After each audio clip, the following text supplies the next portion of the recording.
बिस्मिल्लाहिर्रहमानिर्रहीम। अस्सलाम वालेकुम स्टूडेंट्स। ये वीक नंबर 6 और इसकी लैब नंबर 11 है आज। जो प्रीवियस लैब का हम पहले एक ओवरव्यू ले लेते हैं। जो प्रीवियस लैब थी उसमें हमने बेसिकली जो माई वर्कबेंच है, एक तो हमने लैब नंबर 9 में इसकी इंस्टॉलेशन देखी, और जो लैब नंबर 10 है उसमें हमने इसके कुछ बेसिक फ़ीचर्स देखे कि ये फ़ीचर्स क्या क्या हैं, जैसे कि डेटाबेस किस तरह से क्रिएट करते हैं आप, टेबल किस तरह से क्रिएट करते हैं, और हमने कुछ टेबल्स क्रिएट किए और हमने एक डेटाबेस क्रिएट किया इसमें। और ये जो अभी तक हमने काम किया ये सारा बेसिकली हमने एक इंटरफेस के थ्रू काम किया। अब हम चूँकि थ्योरी में अब हम ER model, conceptual model, ER model, relational model हम पढ़ चुके हैं, तो और उसको हमने इम्प्लीमेंट भी किया, एक्सेस पर भी किया हमने, और हमने इधर माई वर्कबेंच पर भी किया। अब हम जो काम करेंगे वो सारा बेसिकली कमांड लाइन वाला करेंगे। जो कमांड लाइन वाला काम है वो बेसिकली हम थ्रू कमांड्स करेंगे सारा काम। अब हमने जो जैसा कि हमने थ्योरी में एसक्यूएल पढ़ना स्टार्ट की है, और हमने थ्योरी में देखा है कि डीडीएल क्या होता है, डीएमएल क्या होता है, और आगे हम अभी टीसीएल देखेंगे। अभी जो हम थ्योरी में पढ़ रहे हैं वो बेसिकली डीडीएल पढ़ रहे हैं। DDL means data definition language, कि हम किस तरह से डेटाबेस को क्रिएट करते हैं, फिर हम टेबल्स क्रिएट करते हैं, फिर हम उनमें एट्रीब्यूट्स कैसे डिफाइन करते हैं, हम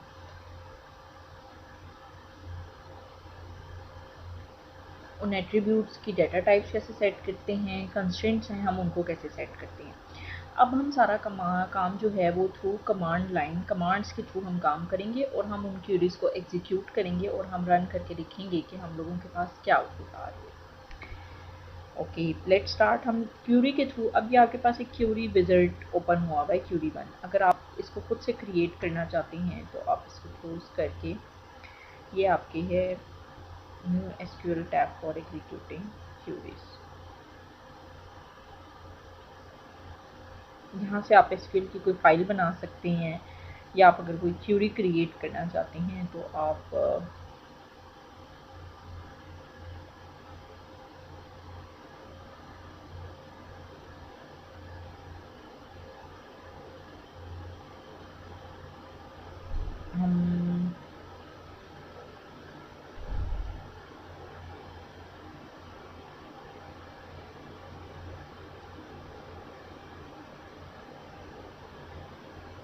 हम एसक्यूएल फाइल क्रिएट कर लेते हैं, और उस एसक्यूएल फाइल के ऊपर बेसिकली हम करेंगे। ओके, हमने सबसे पहले एक डेटाबेस क्रिएट करना है, ठीक है। अब हमने जैसा कि डाटा डेफिनेशन लैंग्वेज थ्योरी में पढ़ा कि हम डेटाबेस क्रिएट करने के लिए कमांड यूज़ करते हैं क्रिएट स्कीमा। हम जो माई वर्कबेंच है उसके ऊपर हम जो डेटाबेस है उनको हम स्कीमास बोलते हैं। अब जितने भी कोई भी सॉफ्टवेयर या टूल्स हैं उनमें हर एक में थोड़ा बहुत लैंग्वेज का डिफरेंस ज़रूर होता है, ठीक है। कुछ में कीवर्ड्स डिफरेंट यूज़ होते हैं, जैसे अभी हम माई के ऊपर काम कर रहे हैं, इस तरह एसक्यूएल सर्वर के ऊपर और चीज़ें हैं। इस तरह अगर हम ओरेकल के ऊपर काम कर रहे हैं, वो भी ओरेकल 10G वगैरह पे काम कर रहे हैं, तो उसमें और चीज़ें हैं। तीनों में जस्ट सिंटेक्स का थोड़ा बहुत डिफरेंस होगा, और बाकी चीज़ें मोर और लेस सेम होंगी। अच्छा, ये आपके पास आउटपुट पैन है, यहाँ पे आपके पास क्यूरी एग्जीक्यूट होके उसका रिजल्ट आएगा। यहाँ पे आप क्यूरी लिखेंगे और इधर से आप उस क्यूरी को रन करेंगे, और यहाँ पर आपके पास आउटपुट में वो क्यूरी शो होगी। जैसे हम कोई डेटाबेस क्रिएट करेंगे या स्कीमा क्रिएट करेंगे तो वो हमें यहाँ पर इस तरह लेफ्ट पैन में शो होगा, ठीक है। अच्छा, अब आप में से बहुत से स्टूडेंट्स को ये क्वेश्चन होगा कि हम ये जो डेटाबेस स्कीमाज या डेटाबेस क्रिएट करें, ये हमारे पास अपनी जो लैपटॉप है उसकी डायरेक्टरी में कहाँ मौजूद होंगे।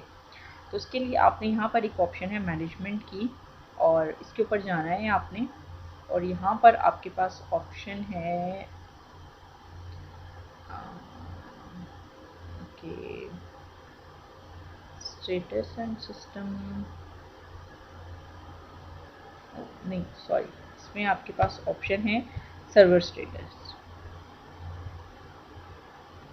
ठीक है।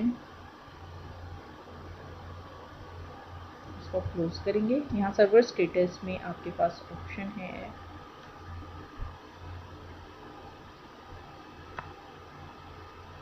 जी, एक तो ये कि ये आपका सर्वर रन हो रहा है, इट्स इन रनिंग स्टेटस। अगर ये स्टॉप होगा तो आपके यहाँ पे सर्वर स्टेटस स्टॉप लिखा आएगा।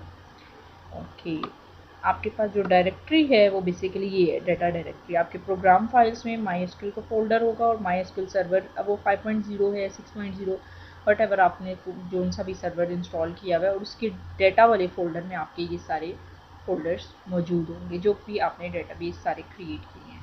ठीक है, तो ये आपकी जो है वो डायरेक्टरी है जहाँ पर आपका सारा डाटा मौजूद होगा। ओके, अच्छा, अब आपके पास ये दो लिंक्स हैं, ये मैं लिंक्स आपके साथ शेयर भी कर लूँगी। एक है आपके पास ये MySQL इंस्टॉलेशन का,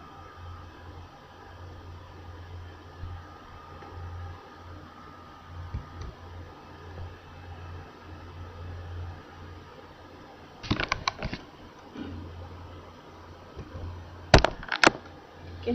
ये लिंक ज़रा ओपन हो जाए तो फिर मैं आप लोगों को शो करके बताती हूँ। ओके, हम वो बैक स्कीमास पे जाएंगे। ओके,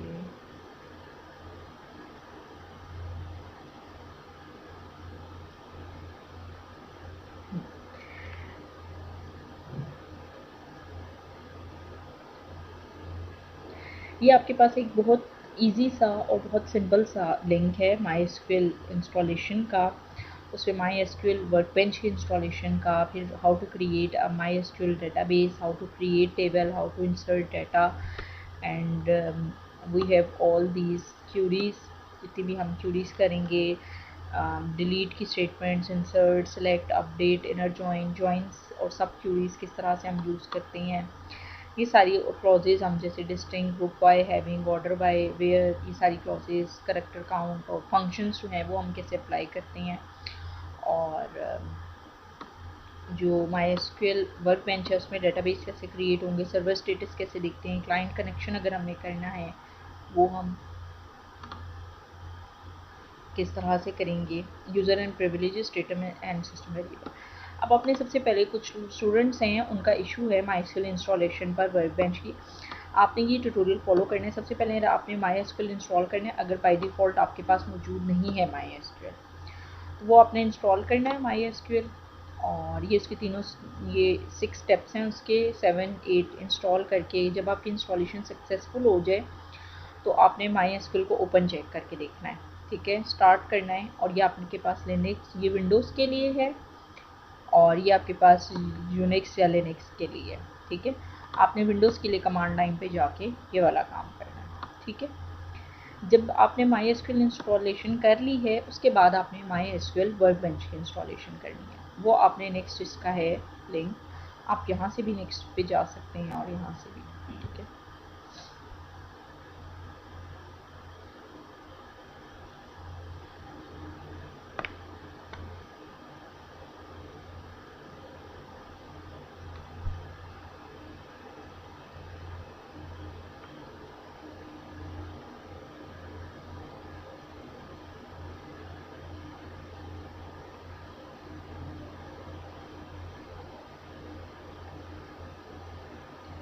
अच्छा, ये अब आपके पास MySQL वर्कबेंच है।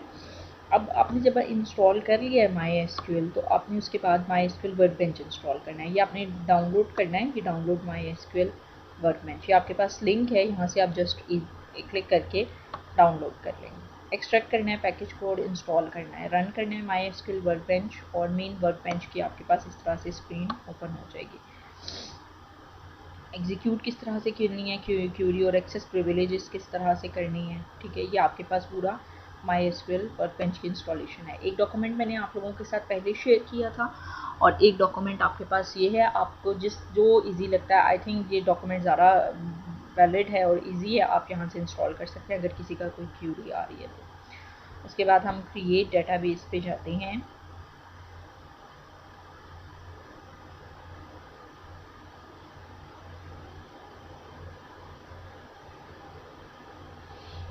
ओके, अब इसमें बेसिकली आपके पास GUI के साथ भी है और कमांड लाइन के साथ भी है। GUI में आप देखें, GUI में आप इस तरह से डेटाबेस क्रिएट कर रहे हैं। ठीक है, क्रिएट स्कीमा की कमांड, यूज़ करके, और ड्रॉप और सेमी कॉलम और डेटाबेस डिज़ाइन, नेमिंग कन्वेंशन कुछ है, ठीक है। अब हम सबसे पहले ये कमांड्स रन करनी है। अच्छा, अब आपके पास ये W3 स्कूल में भी SQL की कुछ कमांड्स हैं। यहाँ पे आप सबसे पहले क्रिएट डेटाबेस वाले में जाएंगे। आपने यहाँ पे लिखा, अब दो तरीके हैं। अब हम यहाँ पे एक टेस्ट DB के नाम से डेटाबेस क्रिएट करते हैं, ठीक है। Create database test DB, okay, semicolon है, और इस क्यूरी को हम इधर से रन करेंगे।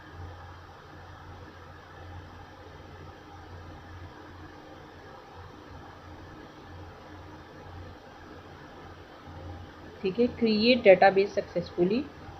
आपने इधर इस स्कीमा को रिफ्रेश करना है। This is the option to refresh the current schemas.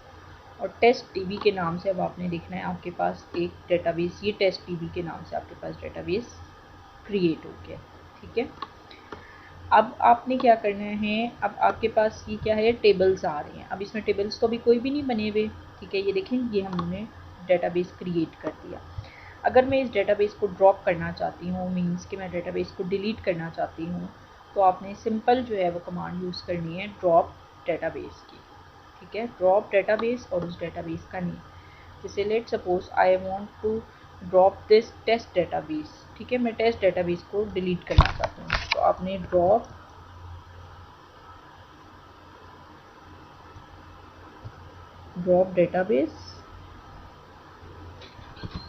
Database और साथ आपने उसके डेटाबेस का नाम लिख दिया। Now you execute this file, और ये सक्सेसफुली एग्जीक्यूट हो गया। This green symbol shows that it run successfully, ठीक है। अब आपने यहाँ पे रिफ्रेश करना है, तो आपके पास जो टेस्ट डेटाबेस वाला फोल्डर है वो डिलीट हो चुका है। इसका मतलब है जो टेस्ट डेटाबेस है वो आपके पास डिलीट हो गया। जैसा कि हमने थ्योरी में पढ़ा था कि एक दफ़ा अगर आप इसको डिलीट कर देंगे तो ये आप दोबारा रीडू नहीं कर सकते, ठीक। अच्छा, नेक्स्ट जो है वो हमारे पास है क्रिएट टेबल। क्रिएट टेबल की कमांड क्या करेगी कि आप कोई भी टेबल क्रिएट करना चाहते हैं, जैसे हमने थ्योरी में पढ़ा था कि इसका सिंटेक्स है क्रिएट टेबल, ये दोनों कीवर्ड हैं। साथ टेबल का नेम पर्सन्स और ब्रैकेट स्मॉल %id इंट उसकी data type last name varchar first name data type address varchar city. हम इसको एग्जीक्यूट करके देखते हैं। क्रिएट टेबल, अब हम यहाँ पे उस डेटाबेस का नाम भी लिख सकते हैं कि किस डेटाबेस में मैंने जो है वो ये टेबल क्रिएट करना है। तो हम क्या करेंगे, टेस्ट DB डॉट पर्सन। अब ये टेस्ट डेटाबेस के अंदर मुझे एक टेबल क्रिएट करके देगा पर्सन के नाम से। इसको एग्जीक्यूट करेंगे तो आपके पास क्रिएट हो गया है टेबल टेस्ट DB में। हम इसको ज़रा रिफ्रेश करते हैं तो आपके पास देखिए टेस्ट DB में एक टेबल क्रिएट हो गया है पर्सन, और इस पर्सन में आपके पास कॉलम्स, और हम इस टेबल को डिस्क्राइब करते हैं। डिस्क्राइब टेबल करके हम करते हैं तो हमें जो है वो ये टेबल शो हो जाएगा, ठीक है।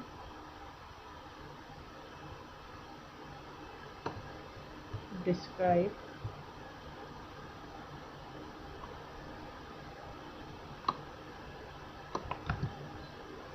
हम इधर लिखेंगे डिस्क्राइब टेबल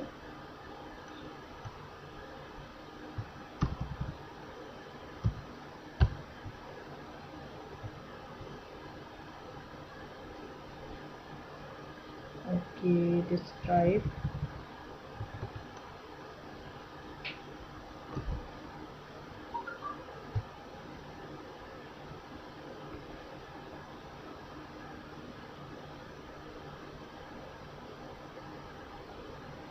हाँ जी, ये आपके पास एग्जीक्यूट हो गई है स्टेटमेंट।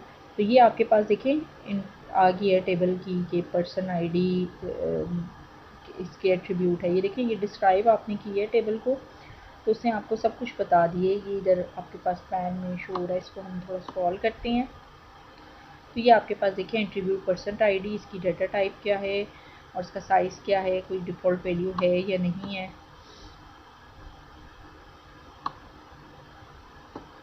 ठीक है, ये आपके पास ये वैल्यूज देखिए, आपने डिस्क्राइब की है टेबल, तो आपके पास ये उस टेबल के सारे एट्रीब्यूट्स, उनकी टाइप्स, नल वैल्यू है, कोई की है, डिफ़ॉल्ट वैल्यू है, ये एक्स्ट्रा है या नहीं है, ये इस तरह से हमने टेबल क्रिएट कर दिया।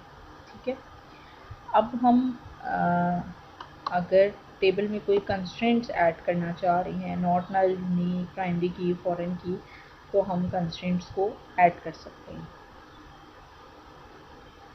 जैसे नॉट नल, देखें ये सारी कंस्ट्रेंट्स हैं जो कि हमने थ्योरी में पढ़ी हैं। Not null constraint, unique, primary key, foreign key, check, default and index. ठीक है, जैसे नॉट नल कंस्ट्रेंट है और हम इस तरह से अप्लाई करेंगे इस कंस्ट्रेंट को। ठीक है, जैसे क्रिएट टेबल किया पर्सन से नाम से, इसी तरह से यूनिक का कंस्ट्रेंट है,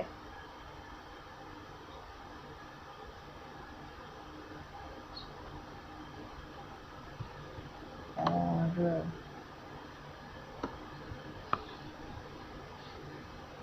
हम कोई ये कंस्ट्रेंट अप्लाई करके देखते हैं। जैसे मैंने ये कंस्ट्रेंट अप्लाई कर दिया नॉट नल। ठीक है,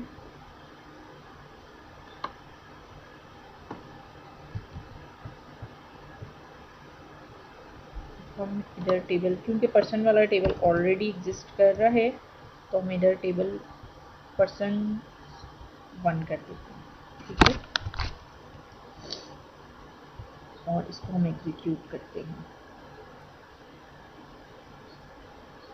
ठीक है, ये एग्जीक्यूट हो गई है। अब हम इसको रिफ्रेश करेंगे तो हमारे पास 2 टेबल्स आ गई हैं, एक पर्सन के नाम से और एक पर्सन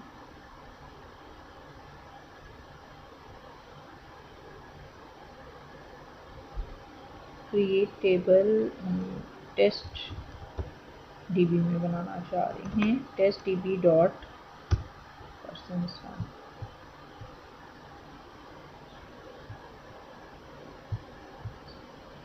ठीक है, अब ये हमारे पास टेबल बन गया है। अब हम इसको अगर डिस्क्राइब करेंगे टेबल को, यहाँ पर डिस्क्राइब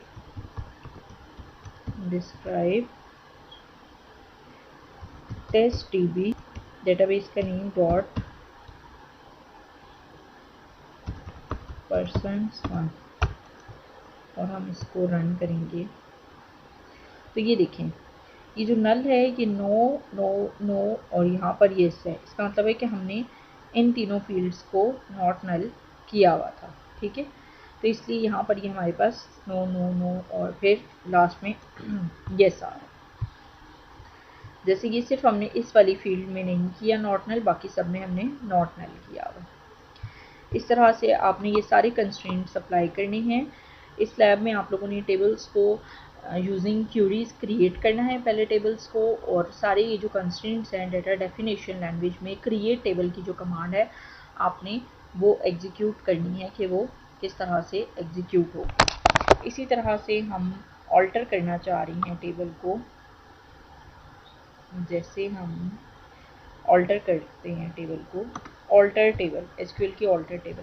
अब आपने टेबल क्रिएट कर लिया, कंस्ट्रेंट भी कोई भी अप्लाई कर लिए, अब आप उस टेबल को ऑल्टर करना चाह रहे हैं, चेंज करना चाह रहे हैं एग्जिस्टिंग टेबल को, तो हम ऑल्टर टेबल की कमांड अप्लाई करेंगे। ड्रॉप करना चाह रहे हैं आप कॉलम को, आप मॉडिफाई करना चाह रहे हैं, आप चेंज करना चाह रहे हैं, तो आप इस तरह से चेंज, डेटा टाइप चेंज करना चाह रहे हैं, कॉलम को ड्रॉप करना चाह रहे हैं। जैसे लेट सपोज कि हम टेबल कॉलम को कोई ड्रॉप करना चाह रहे हैं। ठीक है,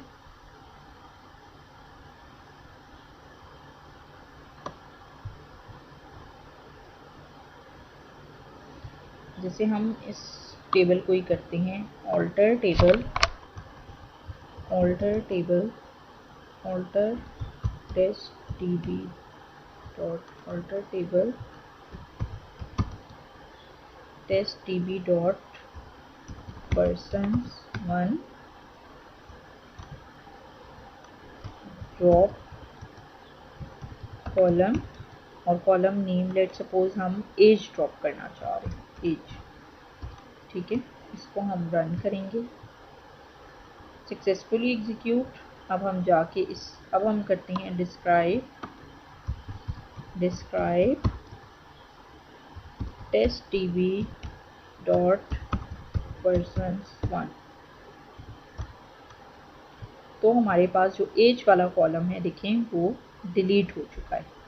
ठीक है, इसी तरह से हम ऑल्टर की और कमांड करेंगे। जैसे मॉडिफाई करना चाह रही हैं तो माई एसक्यूएल के लिए आप वैसे आप अगर एसक्यूएल सर्वर या एक्सेस यूज़ कर रहे हैं, उसमें क्यूरी अप्लाई कर रही हैं तो ऑल्टर कॉलम लिखेंगे। अगर आप माई एसक्यूएल या ओरेकल यूज़ कर रही हैं तो तब आप मॉडिफाई कॉलम लिखेंगे, कॉलम का आप नेम चेंज करना चाह रहे हैं।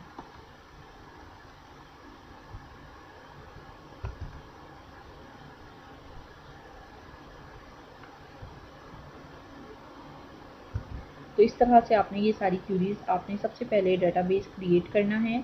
डीडीएल वाली सारी आपने कमांड्स कंप्लीट करनी है, डेटाबेस क्रिएट करने वाली और फिर उसके बाद टेबल्स क्रिएट करने वाली, और उसके बाद आपने ऑल्टर कमांड्स, ऑल्टर में आपने अच्छा क्रिएट करते हुए आपने कंस्ट्रेंट्स ऐड करने हैं, नॉट नल है कंस्ट्रेंट, सारी कंस्ट्रेंट्स ऐड करनी है आपने। और ऑल्टर की कमांड में आपने कोई एक दो टेबल्स में कोई भी किसी एक में कंस्ट्रेंट कोई ऐड कर देना है, किसी एक में आपने कोई कॉलम को डिलीट कर देना है या कॉलम को ऐड कर देना है, या फिर आपने टेबल का नेम मॉडिफाई करना है। तो इस वाली लैब में आपने अपने प्रोजेक्ट्स के जो जितने भी आपके प्रोजेक्ट्स हैं उन सब में आपने जो है वो अपनी जो डीडीएल की कमांड्स हैं वो सारी कंप्लीट करके लानी है।